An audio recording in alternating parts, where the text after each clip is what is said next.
style specialist, sneaker jockey, 2 umbrella wranglers, a weed roller, a weed holder, a turtle sitter for Maximus, scarf caddy, a guy who punches him in the nuts so that he remembers where he came from, a perspective manipulator.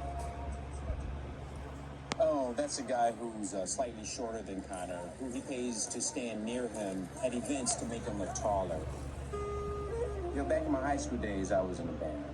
You may have heard of them, called Tony.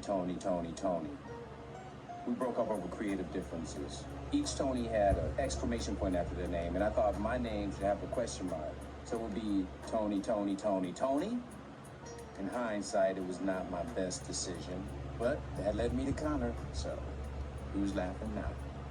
Hey, buddy. Ow, dude, you bit me, Max.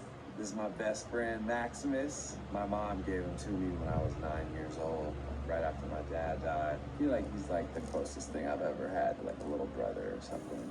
If I had like a mute brother that was hella scaly.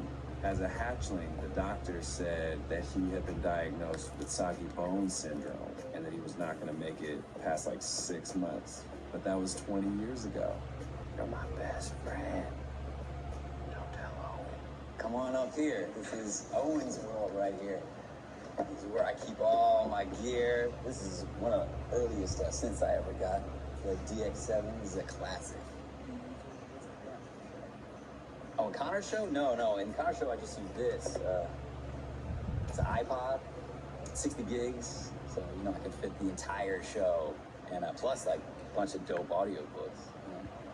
It was year 3 at Hogwarts. Harry was worried it would never get any easier. Harry P. Is it different just being a DJ? You know, a lot of people ask me that. They say, like, is it weird for you to be playing the background now? Because, you know, you used to be in Style Boys. And I always say, no, man, not at all. Because I could never do what Connor does, you know? Look, I'm a perfectionist. My first album sold 4 million copies, so this one has to sell more. And that's why I take this so seriously, you know, and I live for this music, and it can't go away.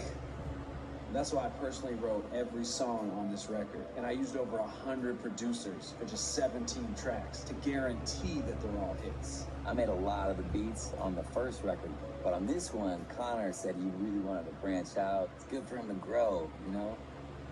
And also, I played him a bunch of my beats, and he's like, no.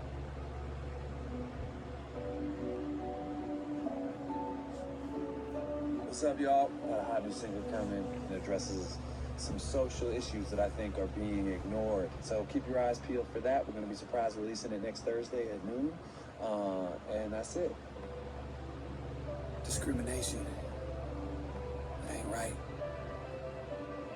I'm not gay, but if I was, I would want equal rights. I'm not